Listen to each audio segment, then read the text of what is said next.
janjimu di dalamku. Pulihkan jiwaku, bukan berdiri di tengah badai dengan kekuatan yang kau berikan. Sampai kapanpun ku kan bertahan, karena Yesus selalu menopang hidupku.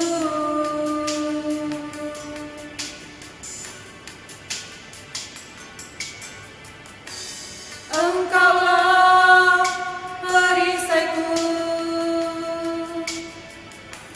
saat badai hidup menerpaku. Janjimu di dalamku, tenangkan jiwaku, ku kan berdiri di tengah badai dengan kekuatan yang kau berikan. Sampai kapanpun ku kan bertahan, karena Yesus selalu menopang. Ku kan bertahan dalam tekanan dengan kekuatan yang kau berikan. Sampai kapanpun tak tergoyahkan, karena Yesus selalu menopang hidupku.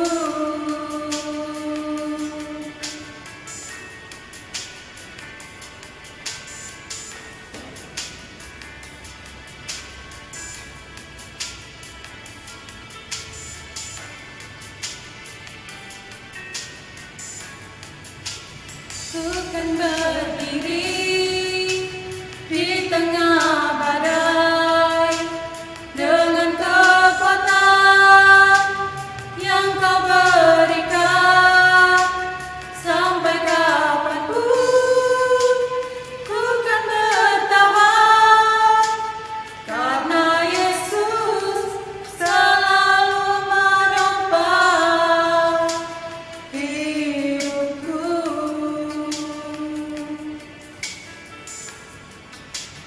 Karena Yesus selalu menopang hidupku.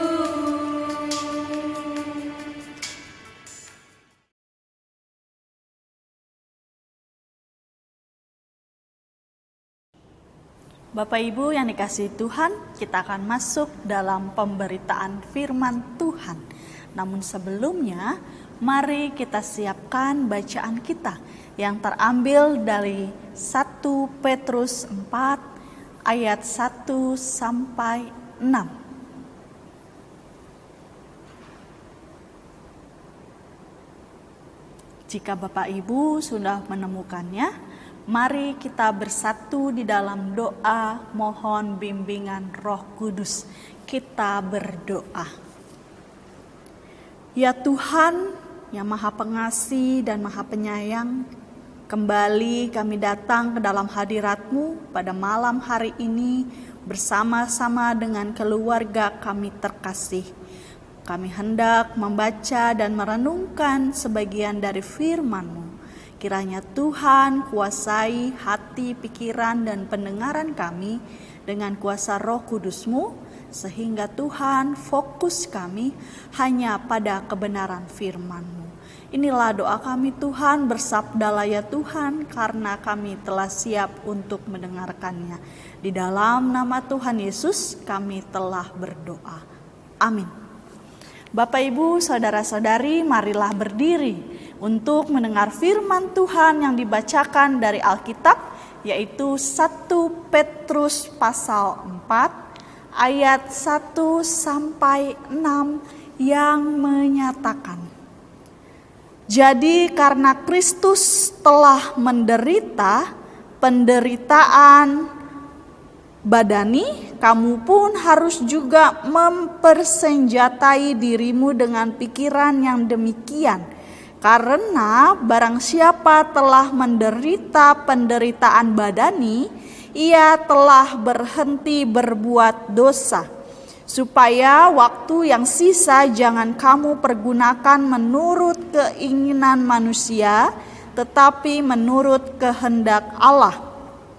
Sebab telah cukup banyak waktu kamu pergunakan untuk melakukan kehendak orang-orang yang tidak mengenal Allah.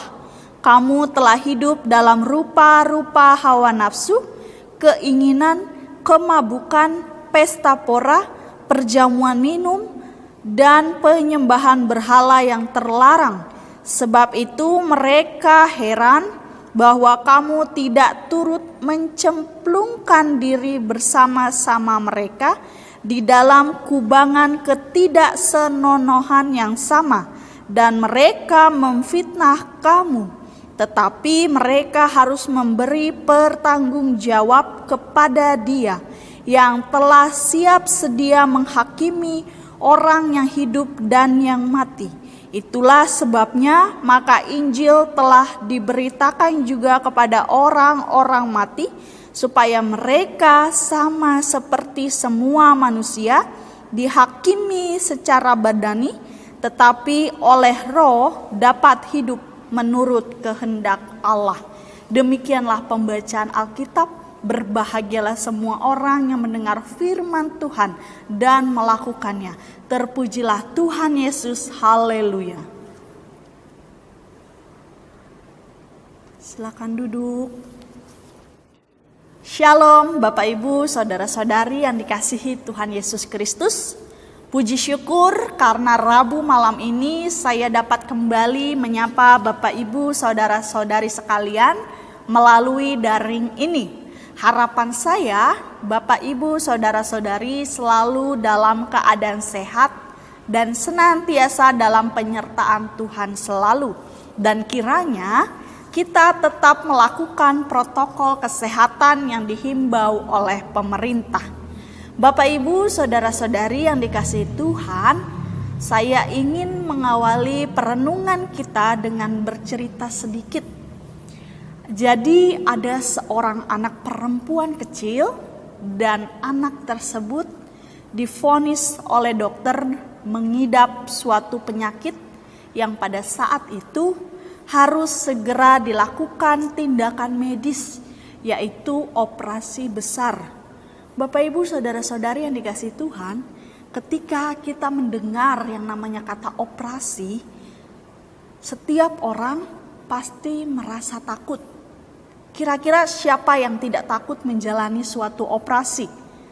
Saya rasa Bapak Ibu bahkan kita takut ketika kita diperhadapkan dengan sebuah operasi. Nah, Bapak Ibu, begitupun dengan anak perempuan kecil ini. Dia pun memiliki rasa takut pada saat itu. Waktu berjalan dan orang tua dari anak perempuan kecil itu pun berusaha untuk membujuk anaknya tersebut. Dalam bujukan orang tuanya mencoba untuk menjelaskan apa itu operasi serta bagaimana prosesnya. Di akhir bujukan Bapak Ibu, orang tuanya tersebut memberikan sebuah janji bahwa jika anak perempuannya itu mau menjalani operasinya, maka nanti orang tuanya akan membelikan sebuah boneka beruang, karena memang itu boneka yang diinginkan anaknya sejak lama. Alhasil Bapak Ibu, anak itu pun akhirnya mau untuk melakukan operasi. Operasi itu berjalan dengan baik, namun 2 jam kemudian anak itu merasa kesakitan karena obat biusnya telah habis dan tidak dapat mereda rasa sakitnya lagi. Anak perempuan itu menjerit-menjerit karena efek samping dari pasca operasi tersebut. Bapak Ibu, saudara-saudari yang dikasihi Tuhan, Kisah anak perempuan kecil itu ingin menggambarkan bahwa betapa dia harus menderita, merasa kesakitan, menjerit-jerit untuk mendapatkan sebuah kebahagiaan yang selanjutnya akan dirasakan olehnya. Kebahagiaan itu meliputi pemulihan diri atas penyakit, dan lebih lagi dia mendapatkan boneka beruang yang sudah lama diinginkan olehnya. Bapak, Ibu, saudara-saudari, begitulah realitas di dalam kehidupan kita masing-masing. Hidup kita tidak jauh dari yang namanya suatu penderitaan. Sekaya apapun kita, sesukses apapun kita, dan sebagainya, tentu ada yang namanya proses yang dibaliknya kita menderita. Sedikit kesaksian dari saya, Bapak Ibu. Sebelum saya dapat berdiri di tempat ini, saya pun harus menempuh pendidikan teologi selama 5 tahun lamanya. Pendidikan yang diperhadapkan dengan berbagai macam tugas dan berbagai macam praktik gerejawi. Saya waktu itu, Bapak Ibu, pernah diutus praktik ke kota Cirebon di GKP Cirebon, yaitu Gereja Kristen Pasundan. Hingga yang paling jauh waktu itu, Bapak Ibu, saya diutus ke Kalimantan Timur di kota Bontang, yaitu di GPIB Sumber Kasih Bontang. Di balik itu semua, saya harus benar-benar serius mengerjakan tugas-tugas saya, hingga kadangkala saya begadang, bahkan tidur mungkin hanya 1-2 jam, dan dilanjutkan kuliah lagi. Pertanyaannya, Bapak Ibu, apakah itu penderitaan atau menderita? Itu adalah sebuah penderitaan dalam bentuk lain. Karena penderitaan itu sendiri maknanya ialah adanya suatu hal yang sedang kita perjuangkan. Di KBBI dikatakan menanggung sesuatu yang tidak mudah, tidak menyenangkan. Pada akhirnya, Bapak Ibu saudara-saudari, di tahun 2019 kemarin saya melanjutkan lagi proses itu. Tetapi dengan tugas belajar yang jauh lebih berat lagi, yakni menjadi seorang vikaris. Ada bayaran, ada hasil di balik apa yang saya lakukan di 5 tahun itu. Sehingga Bapak Ibu, pada saat ini, pada malam hari ini, saya dapat berdiri di tempat ini. Barangkali kita pun masing-masing memiliki kisah penderitaan, dan itu dapat menjadi bukti dari keberhasilan kita saat ini masing-masing, bahwa untuk menjadi berhasil itu tidak mudah, tetapi perlu penderitaan. Bapak, Ibu, saudara-saudari yang dikasihi Tuhan, begitupun dengan perenungan kita pada malam hari ini yang diberi judul Siap Menderita. Apa maksud dari siap menderita pada judul perenungan kita pada malam hari ini? Kita melihat surat pertama Petrus ini merupakan kitab yang ditulis oleh Rasul Petrus, yang ditulis pada tahun 62 dan 64 Masehi. Tujuan Petrus menuliskan surat ini ialah untuk memberikan semangat bagi warga jemaat Kristen yang tinggal di 5 provinsi Romawi, saat ini Turki, yang sedang mempersiapkan diri untuk menghadapi penindasan. Namun Bapak Ibu, penafsir lain ada yang mengatakan surat ini ditulis pada tahun 90 Masehi dengan tujuan untuk memberi penggembalaan terhadap warga jemaat yang diperhadapkan dengan orang sesat. Walaupun ada 2 versi tahun, namun inti dari surat ini adalah penggembalaan moralitas warga jemaat. Bapak, Ibu, saudara-saudari yang dikasihi Tuhan, menjadi pertanyaan kita tentunya, apa yang sedang digembalakan oleh Petrus tentang moralitas warga jemaat di pertama Petrus 4 ayat 1 sampai 6 ini. Jika kita sekalian fokus dan teliti ketika membaca Alkitab tadi, maka fokus moralitas yang sedang ingin dibahas oleh Petrus di dalam suratnya itu adalah perihal Yesus Kristus yang telah menderita.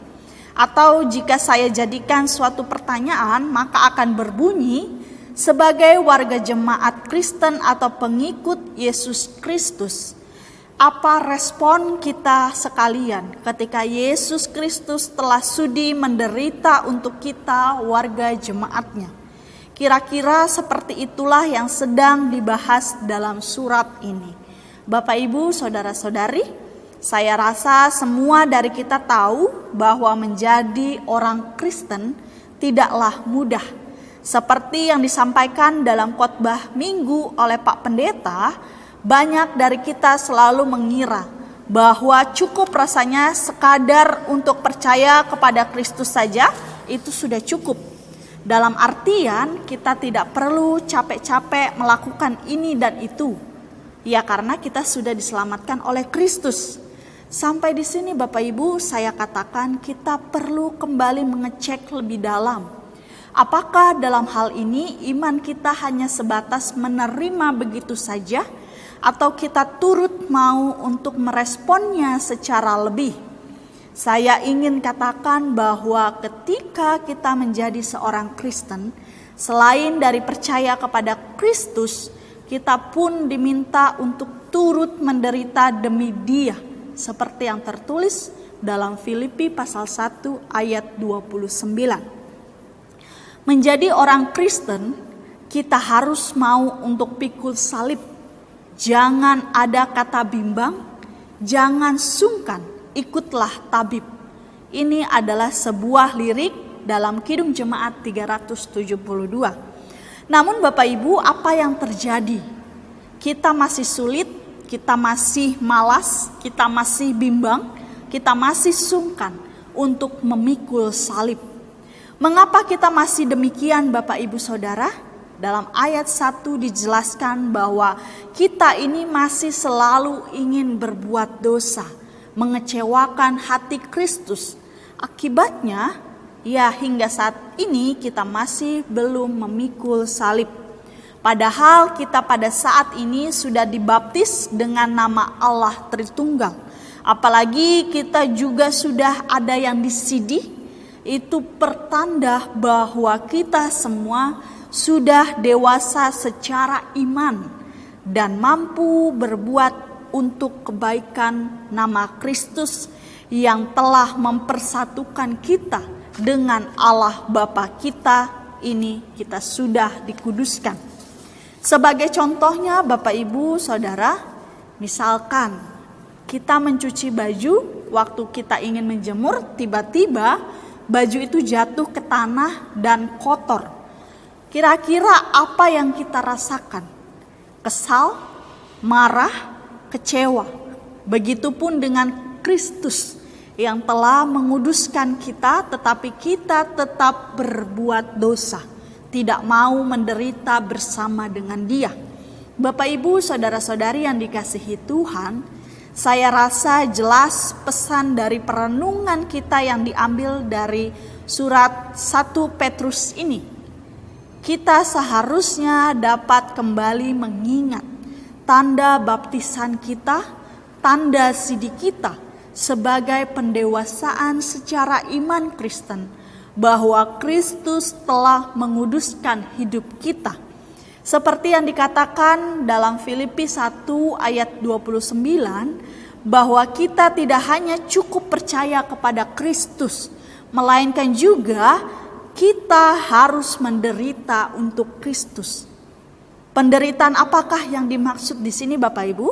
Dalam ayat 2 dan 3 dikatakan bahwa kita harus mampu berorientasi hidup menurut dan melakukan apa yang diinginkan oleh Kristus, dan membuang jauh-jauh apa yang diinginkan oleh diri sendiri menurut kebutuhan daging kita di dunia. Itu berarti Bapak Ibu, janganlah kita lagi suka mabuk-mabukan, narkoba, pesta pora, dan lain sebagainya yang hanya membawa hidup kita masuk ke dalam dosa. Mengapa kita harus menderita? Dalam ayat 5 dikatakan bahwa ketika kita tidak menderita dan terus berbuat dosa, maka akan ada penghakiman bagi kita. Kita tidak lagi dikuduskan, yang tandanya kita tidak duduk di dalam kerajaan Allah, dan penyalipan Yesus Kristus tidak ada dampaknya bagi kita. Itu jika kita tidak menderita bersama dengan Dia. Bapak, Ibu, saudara-saudari yang dikasihi Tuhan, melalui perenungan pada malam hari ini, kita ingin diingatkan bahwa percaya kepada Kristus tidaklah cukup, melainkan kita juga harus memberi respon dengan cara ikut menderita bersama dengan Kristus, dan ada sebuah penghakiman nantinya di akhir zaman jika kita tidak menderita bersama dengan Kristus. Untuk itu saya mengajak Bapak, Ibu, saudara-saudara sekalian untuk mau menderita bersama dengan Kristus sebagai kunci daripada kerajaan Allah yang kekal dan abadi. Tuhan Yesus memberkati. Amin.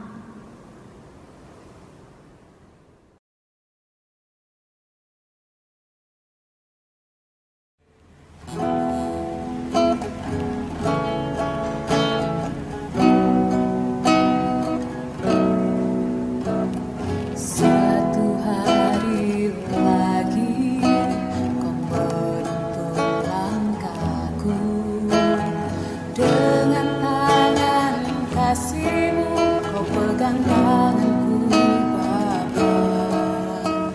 Satu hari lagi kau buktikan kasih-Mu, berkat-Mu yang melimpah membuatku terpesona.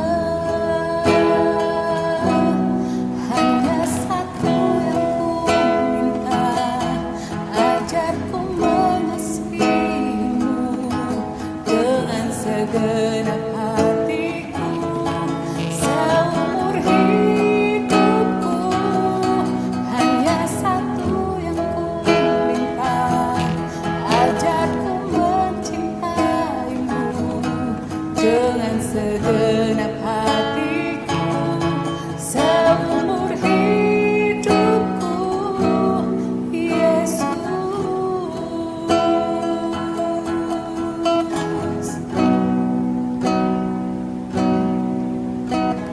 Satu hari lagi kau buktikan kasih-Mu, berkat-Mu yang melimpah membuatku terpesona. Hanya satu yang ku minta, ajarku mengasihi-Mu